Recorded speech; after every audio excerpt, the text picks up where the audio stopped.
Na mbuku nasikiliza matangazo yetu moja kwa moja kutoka nchini Jamhuri ya Kidemokrasia ya Kongo, na mimi ni Rajabu Wakili Kabonga. Ili kuanza kupata habari zetu za moto kila siku, tafadhali like pia subscribe Baraka1 TV. Tuko pia Facebook pamoja na TikTok. Like na follow page zetu na hivyo utakuwa kwanza kupata habari zetu za moto kila wakati. Kwanza ni muhtasari wenyewe wa habari za moto. Walikale, kipigo kitakatifu cha wakimbiza M23 eneo za Walikale. Kinshasa, serikali haina mpango wa kuongea moja kwa moja na magaidi wa M23. Fizi, asilimia kubwa ya Minembwe yaingia mikononi mwa wazalendo. Na karibu sana ndugu mtazamaji wa Baraka1 TV, ikiwa ni tarehe 23 za mwezi wa 3 2025, ambako huko unasikiza matangazo yetu kutoka nchini Jamhuri ya Kidemokrasia ya Kongo, ikiwa ni saa 12 saa za Afrika Kati, saa 1 majira ya Afrika ya Mashariki. Karibu sana kuungana na Baraka1 TV channel 2 ili uweze kuendeleza kupata matukio mbalimbali yanayozidi kuendelea nchini Jamhuri ya Kidemokrasia ya Kongo, na pia usisahau kwamba operation Saidia Muzalendo bado inaendelea, na kama hujahusika ndani ya operation hii, tafadhali wasiliana na Baraka1 TV kwa namba ambazo uko unaziona kwa screen yako hapo, na moja kwa moja utaingia miongoni mwa wale ambao wako na timiza operation Saidia Muzalendo.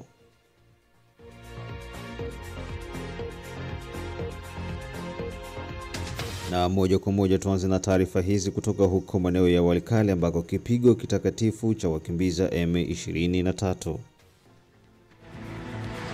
Baada ya Walikale kuingia mikononi mwa magaidi wa M23 kuanzia hiyo siku ya Jumatano, ndege za FARDC pamoja na vikosi vya wazalendo waliendeleza mashambulizi eneo zote muhimu, na hivyo kuwapa taabu kubwa magaidi wa M23.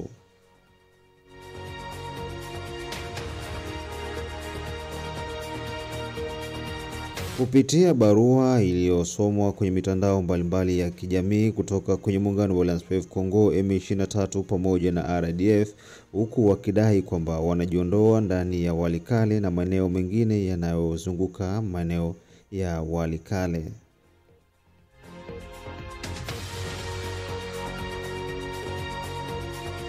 Barua hiyo ilikuja ni baada ya kupoteza silaha nyingi pia na wanajeshi wengi, na hivyo kuishiwa nguvu. Ndicho chanzo thabiti cha kufanya magaidi wa M23 kuweza kukimbia maeneo ya Walikale. Popote ambapo mnapatikana, mmeshinda salama, mmerudi nyumbani salama. Kisha kufanya utafiti na kuelekeza macho Walikale. M23 FC wanakufa sana na zaidi, na walipenda watume message ya kwamba wanajireplie kwa kuona ginji warekipere bule busoda budogo ambao bulibakilia kwa ile frap, kwa sababu ni frap ilikuwa fasi yenyewe walikuwa wanajikusanya kwa aeroport.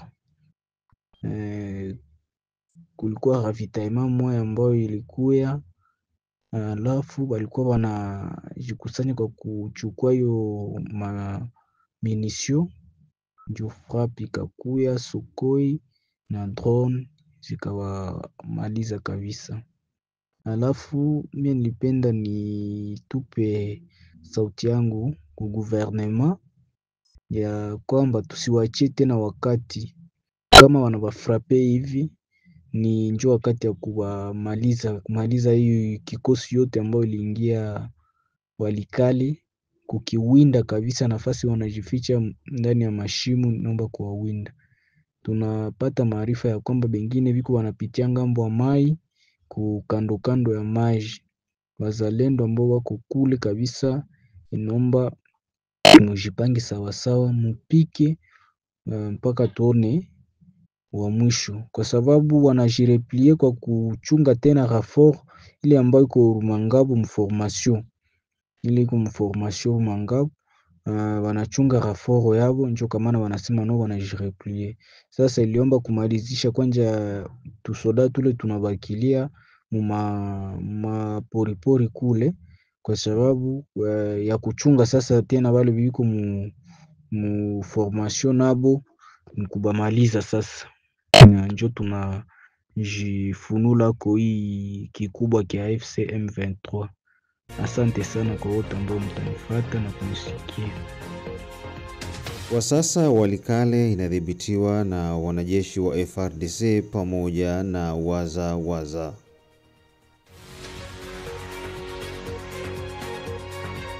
Kwa upande wa Mubi, vitendo vya baadhi ya wanajeshi vinaleta aibu kubwa eneo la Mubi, ambako raia wanalalamikia kuporwa mali zao, maduka yao kufungwa, maduka yao kuvunjwa na hivyo vitu kuibiwa na wanajeshi, serikali ikiahidi sheria kufuata mkondo na wale wote askari ambao walihusika na uhalifu huo watafikishwa kwenye mahakama ya kijeshi.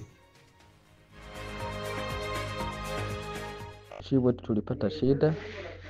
Sasa vile mnamaliza uliza wapatie habari ya movie. Aba bwana habakukuyaka njoo vita, balikuyaka njoo bachuruzi.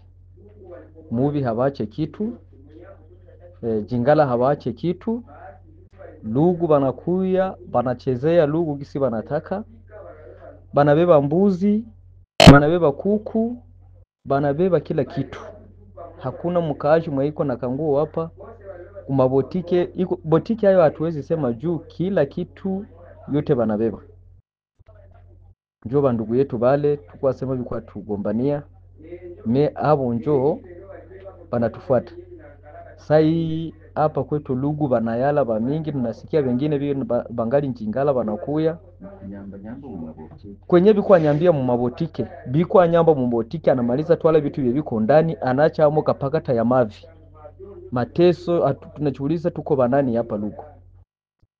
Munyumba bikuwa kuta mtu banamukamata shingo mpaka alete tu makuta, mpaka alete tu bitu. Bana bebe biko munyumba habatosheki. Hapa lugu kabisa sisi tunateswa sana. Tunateswa. Mwenye alikuwa na kuku balisha ibeba, mwenye alikuwa na mbuzi bikuwa beba mambuzi. Makesi za pombe bikuwa kamata kesi anaibeba kumugongo kusudi aende na kunywa tu. Na saki ya vitu anayalisha anabeba mugongo. Niambie basoda gani benye tuko nao ndugu yangu benye wanaweza fanyizia watu vitu ya hivi. Jua maana huu ndugu wetu mwanauliza kama habari kuna namna gani, ajue tu Walikale hatuna kitu. Tunarudi kwetu mikono mitupu. Tunarudi kwetu tena mikono mitupu. Huku kwetu kwa hatujue kama tutakuwa nakula namna gani, hatujue kama tutavala namna gani, juu na manguo wote basoda wanabeba. Njoo shida tuko nayo ile, msiulize tena kitu. Deja benye biko njia ya Makana, benye biko njia ya Loso, nabo kabisa kama kuko mwenye kuna kitu yake, yana kama anajua kwenye anaweza tia pembeni, aitie pembeni. Jua watu hawatambukie hata kanyumba kadogo tu bikuwa piga tu wanaingia ndani. Hakuna kufuli yenye ikuwa bashinda, hapana. Zote bikuwa bomole ingi bashinda na wanapika mo risasi mpaka waingie ndani. Ndio pale bandugu yangu wenye biko kwa njia nabo bachitarishe shetu kwa chunga wenye bangali nchingala hapa. Bamingi aseme bangali nchingala, hatujue bikuwa chunga nini. Balisha acha Walikale, bakaacha Mubi, bote banateremuka. Lakini aseme banawakia njingala badogo, wengine balisha kuwa hapa lugu bamingi, na wengine balisha fika Biruwe, wengine biko Makana kule balisha shuka bamingi, juu biko bamingi balabala yote iko nuare na enea na masaki za mizigo ya batu, na wengine masakoshe zabo. Hakuna motari mwengali na moto, mamioto zikuwa bebewa bure. Bikuwa nyanganya moto yake banamwambia ikala pale, hatujue kwenye mamioto zao banazibeba. Manake akisha ikalisha motari chini na moto yake pale naenda. Njoo shida tuko nayo huku. Manake ni Mungu tu na maombi. Njoo yeye ndugu yetu banatufanyizia hivi, banyewe walikuwa tuchunga, ndio sikeli banatufanyizia. Njoo habari ile ndugu yetu tuko. Ukiachana na upande huo, upande wa Kivu ya Kusini, maeneo ya Nyangezi, tokea hiyo majira ya saa 11 jioni ya tarehe 22, wazalendo waliingia eneo la Nyangezi milima ya juu na kuweza kufanikiwa kuchukua silaha kubwa ambayo ilikuwa inatumikishwa na magaidi wa M23 likiwa kwa lengo la kuwazuia wazalendo wasiingie ndani ya mji wa Bukavu.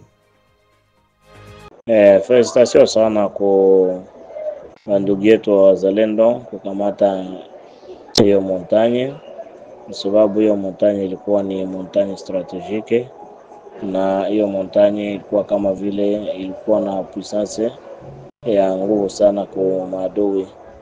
Kwa repere montagne maana itakuwa ni kuwasaga ngambo ya chini, ngambo na ngambo, na hiyo silaha na hiyo kwenye ziko zinatoka basi hazitaongezeka juu depo yao ilikuwa ni yao wenye walikuwa na wafinance.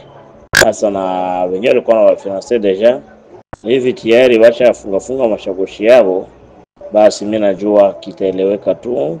Tumombe Mungu na tumkaribishe Mungu, tumwambie asituachilie kwa yote ambayo ameshatushiriki bila kutuachilia. Sasa tunaenda kufilimbi za mwisho, endelee kuwa pamoja na sisi basi mpaka kieleweke. Kuingia mikononi mwa wazalendo kwa silaha hiyo na kunawapa nguvu pia wazalendo, na hivyo njia ya kuingia Bukavu inakuwa iko wazi. Mipango itakapotimia, basi waza watafanikiwa kuingia ndani ya mji wa Bukavu, ikiwa ni moja kati ya mipango ambayo hiko inapangwa na kamanda mkuu wa wazalendo jimboni Kivu ya Kusini. Hii ni Baraka1 TV. Na baada ya taarifa hizo, na moja kwa moja tuingie huko maeneo ya Kinshasa, ambako serikali ya Jamhuri ya Kidemokrasia ya Kongo imesema haina mpango wa kuzungumza moja kwa moja na magaidi wa M23.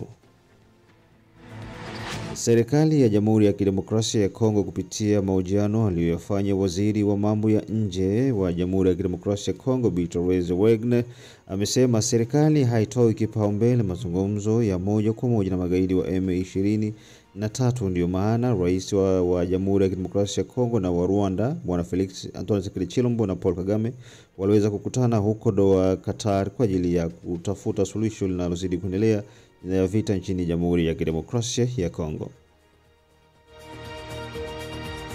M23 ni dumu bure ambalo liko wazi na wala hakuna faida yoyote ile ya kuzungumza moja kwa moja na magaidi wa M23.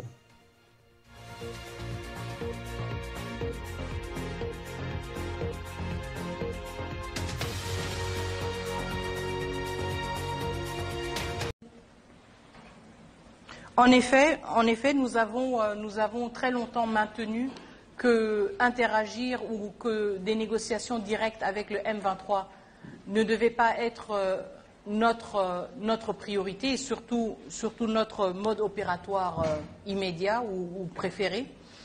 Mais comme vous le dites, justement, le médiateur angolais a lancé cette initiative, cette invitation aux différentes parties de se rencontrer et de discuter. Je pense que ce qui est important, c'est encore une fois le contexte un peu plus large dans lequel tout cela s'est passé. Une série d'engagements, de promesses de cessez-le-feu qui ne se sont pas matérialisées. Et encore une fois, du côté de la République démocratique du Congo, la détermination de mettre une cessation le plus vite possible aux hostilités et surtout aux souffrances à nos populations civiles. Et donc, la décision de la République démocratique du Congo de participer à une éventuelle rencontre, elle n'était pas juste une promesse dite, mais aussi une promesse tenue. Nous avons regretté le fait que le M23 n'ait pas pu ou voulu répondre de manière favorable à cette invitation. Et je pense que cela montre encore une fois qu'un conflit évolue. C'est tout à fait normal, un conflit évolue dans son intensité, dans son envergure, dans ses acteurs aussi, dans la posture des acteurs différents. Et nous sommes dans une logique justement de l'évolution du conflit, et la République démocratique du Congo, à ce moment précis, a estimé qu'il était plus opportun pour nous et surtout pour nos populations d'engager cette discussion directe avec le M23 si cela aurait pour répercussion justement une cessation d'hostilité, une cessation des violences contre nos populations civiles. Et donc, il est difficile de prévoir, si vous voulez, comment un conflit évolue. Nous étions quelque part de tout à fait différents en décembre, quand nous nous apprêtions à signer l'accord avec le Rwanda. Et maintenant, quelques mois plus tard, évidemment, il y a eu une évolution. Mais malgré cette évolution, la priorité a toujours été la même pour nous et surtout pour le président de la République. C'est de préserver les vies des Congolais et des Congolaises. Et c'est dans cette logique aussi que nous avons donné notre feu vert pour qu'il y ait un engagement au niveau des équipes qui ont été envoyées pour participer à une rencontre directe avec le M23. Cela doit s'inscrire dans cette logique. Il serait regrettable d'avoir un gouvernement ou des responsables qui n'arrivent pas à contextualiser une situation en fonction de son évolution. Et je pense que nous sommes justement dans cette logique de suivre comment les choses avancent et de nous repositionner quand et s'il le faut. Cela ne veut pas dire que certains principes ne demeurent pas et ne restent pas inébranlables.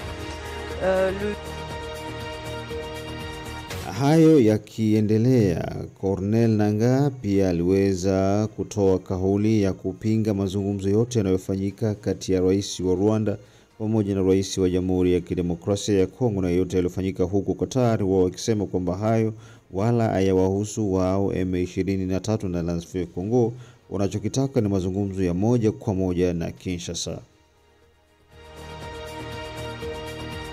Marais hao wawili walikutana nchini Qatar ndani ya mji wa Doha, huku wakizungumzia hali ya usalama inazidi kuendelea nchini Jamhuri ya Kidemokrasia ya Kongo, na baadaye serikali ya Qatar ina matumaini ya kualika pia viongozi wa Alliance Congo M23 pamoja na RDF kwa ajili ya kwenda kuwasikiliza.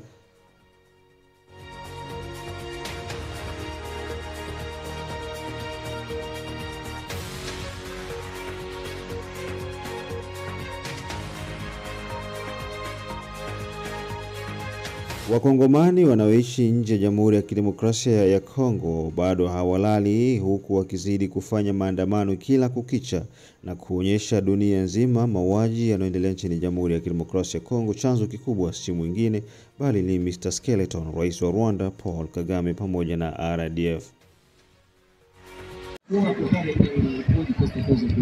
Quindi la guerra che è in Congo è una guerra proprio economica da parte degli occidentali tramite il Rwanda di Kagame. Allora, questi M23 è una coquille vide, come dice il nostro presidente. Non c'è M23, c'è il Rwanda che è in quel momento lì.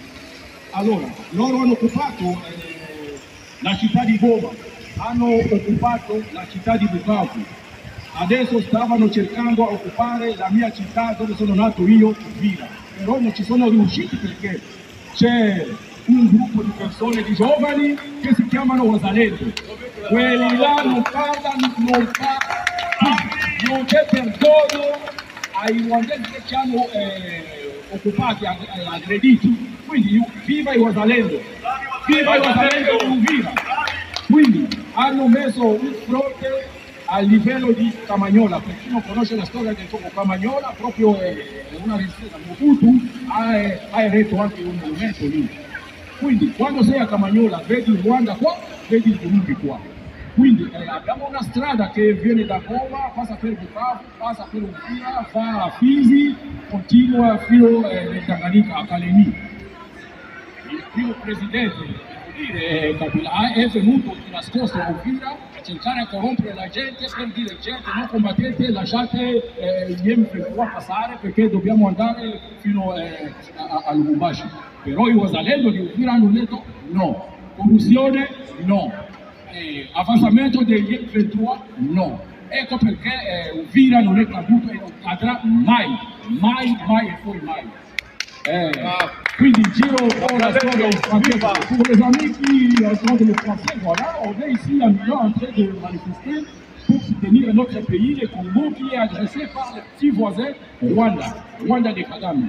Alors, pourquoi nous sommes agressés? Nous sommes agressés parce que mon pays, le Congo, regorge beaucoup de minéraux. C'est à cause de ces minéraux-là, il y a beaucoup de multinationales, américaines, européennes, canadiennes, voire même chinoises.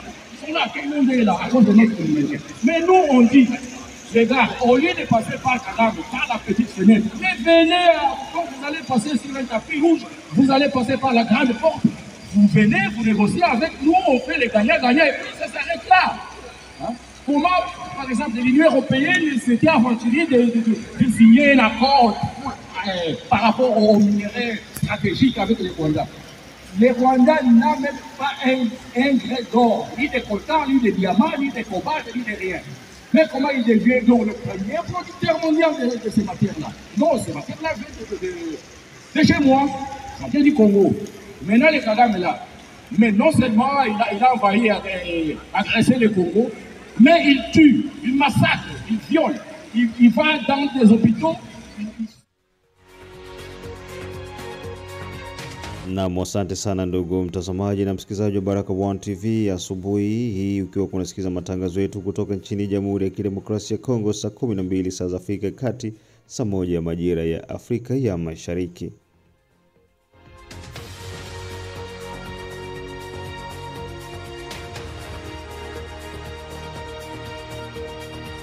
Habari zetu zinasikika vizuri sana kutoka nchini Marekani, kutoka Australia, kutoka Canada, kutoka Europe, pia South Africa na Afrika Mashariki pamoja na Kati, kote nchini Jamhuri ya Kidemokrasia ya Kongo na mikoa Kivu ya Kusini, Kaskazini, Manyema, Ituri, Lubumbashi, Kisangani, Igoma pamoja na Kinshasa.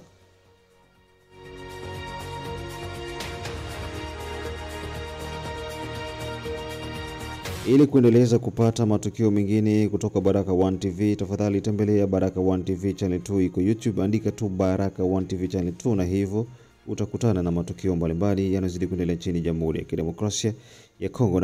Na baada ya taarifa hizo kutoka huko maeneo ya mbali, turudi maeneo ya Kivu ya Kusini tarafani Fizi ambako asilimia kubwa ya Minembwe imeingia mikononi mwa waza.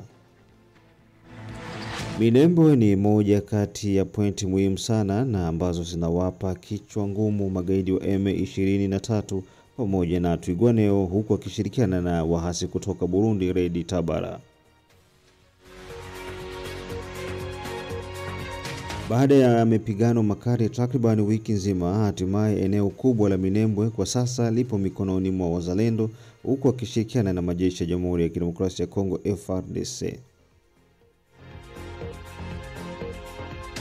Hali ilizidi kuwa mbaya kwa upande wa Twirwaneho pamoja na Red Tabara ambao wanakutanana na kipigo kitakatifu kila kukicha kutoka kwa wazalendo pamoja na muungano wa majeshi ya FARDC huko maeneo ya Minembwe.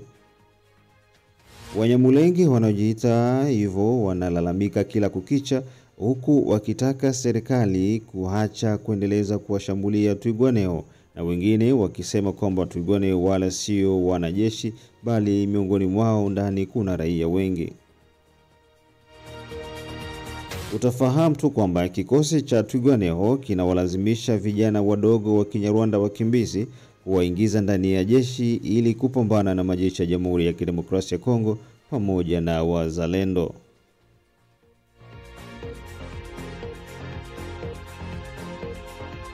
Miezi michache iliyopita, vijana wasiopungua 15 wa kabila la Kinyarwanda wakimbizi wa Kinyamulenge waliweza kujisalimisha mikononi mwa majeshi ya Jamhuri ya Kidemokrasia ya Kongo, huku wakilia kuchoka kuendelea kupigana vita ambayo hawana faida nayo.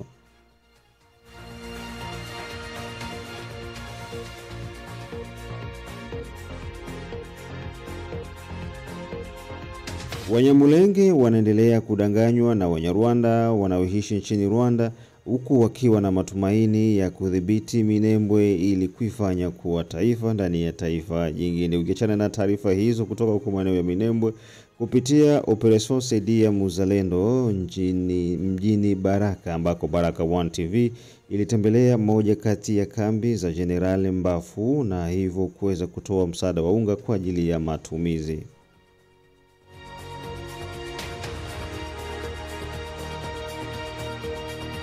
Baraka1 TV inafanya operesheni hii kutembelea kila panapoonekana mzalendo, na hivyo kupitia Operation Saidia Mzalendo, wazalendo wanafaidika na chochote kitu ambacho kiko kinapatikana kutoka kwa watazamaji na wasikizaji wa Baraka1 TV.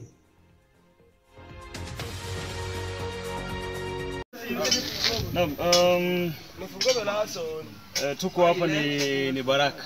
Kama unavyojua Baraka1 TV, B1 TV, tuko na operation yetu ambayo tuko tuna launch na tuko tunaenda tunatembelea. Sasa miongoni mwa watu ambao tunaona pia ni muhimu tuweze kuwatembelea na angalau watakuja na kitu kadogo kitu tunafanya kila wakati. Hii ni saki ya unga na hapa tupo moja kati ya kambi za kamanda Mbafu Moyo. Sasa niliahidi kwamba tutakutana na kamanda na tuweze kufanya interview ndefu, lakini kulingana na harakati za kazi za shughuli nini hatukupata nafasi hiyo kwa sasa hivi, lakini niko na komanda brigade hapa ambaye tutampatia hii kamanda samani kwa usumbufu. Na hii hapa ni Baraka One TV na tuko na operation Saidia Mzalendo. Sasa kwa ile kidogo ambayo tumepata sisi kama ni bajeni ya mchezo ya Fizi na Uvira, na tunatembea fasi zote, tulikuwa kufront kule Luvungi, tukapita tukakuja sekta ya Tanganyika na hapa tuko Baraka. Hii ni saki yetu ya unga. Asante baba. So tukabidhi hii hapo angalau hata siku 2 siku 3 vijana wetu. Nani teka tre za wapi? Teka tre. Nani? Teka tre kiko lamba. Azo lamba. Boyawa. Donc ndio hivyo. Sio yeye. Oye. Ngandi na saraki nani wana. Tapota na kifashi. Filmenga ya watu kufilmia. Voilà. So hawa wote ni wanajeshi wa General Mbafu Moyo. Lakini kuna maswali ambayo watu walikuwa wanajiuliza juu ya General Mbafu Moyo. Na pia tutapata muda mzuri. Tutakuwa na makao makuu na tutazungumza mengi kwa marefu. Bwana mimi nashukuru sana kwa kupokea. Nasi tunashukuru pia ndugu wetu. Asante sana na muwe na moyo wa kutusaidia zaidi. Msishie hapa, mzidi kabisa kusaidia. Sawa, nafikiri ni hayo tu. Mengi na zaidi yote tu ni kutembelea Baraka One TV. B1 TV tutazunguka sana. Huko maeneo ya Kivu ya Kaskazini pamoja na mji wa Butembo, maelfu ya raia wamejitokeza kupokea mwili wa aliyekuwa msanii Decalte Idengo ambaye aliuliwa mjini Igoma na magaidi wa M23 wanaoongozwa na Bwana Corneille Nangaa, Joseph Kabila, Paul Kagame pamoja na Bertrand Bisimwa. Idengo alikuwa ni mwanaharakati na alikuwa anafanya kazi za muziki, kufundisha jamii na pia kuburudisha. Kifo cha Idengo kiliwagusa walio wengi, huku Katumbi pamoja na Martin Fayulu wakituma rambirambi za dola 87,000 ili kurahisisha sherehe hizo za mazishi ya msanii huyo ambaye atakumbukwa kwa mazuri na kazi kubwa ambayo alikuwa anafanya jimboni Kivu ya Kusini, jimboni Kivu ya Kaskazini nchini Jamhuri ya Kidemokrasia ya Kongo.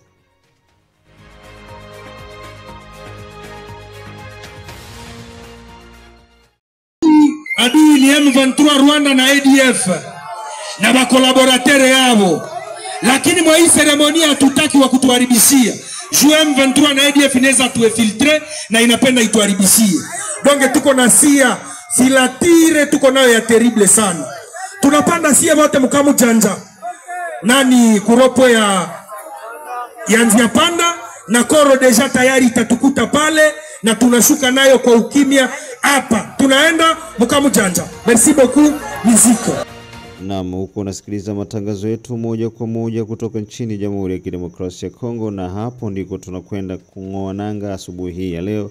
Tukutane majira ya saa 6, saa 9 pamoja na saa 12 kwa taarifa zingine. Mimi ni Rajab Wakili Kabonga, the one and only town DJP. Ili kuwa kwanza kuendelea kupata matangazo yetu, tafadhali endelea kulike na kusubscribe Baraka One TV. Pia tembelea Baraka One TV Channel 2 ambako utakutana pia na matukio mbalimbali yanayozidi kuendelea nchini Jamhuri ya Kidemokrasia ya Kongo. Zaidi sana kuhusiana na Operation Saidia Mzalendo bado iko inaendelea, na kama bado hujahusika ndani ya operation hii, tafadhali wasiliana na Baraka One TV kwa namba ambazo huko unaziona hapo kwa screen yako, na moja kwa moja utakuwa miongoni mwa wale ambao wako wanashughulikia Operation Saidia Mzalendo. Tukutane majira ya saa 12 jioni, saa 9 jioni pamoja na saa 6 Kwa taarifa zaidi tutazungumzia zaidi sana kuhusiana na vita ya huko Walikale ambako magaidi wameweza kukimbia kipigo na hivyo kuzingizia kwamba wanajiondoa kwa ajili ya CCLF. Swali ni je, tangu lini M23 wakaheshimu CCLF?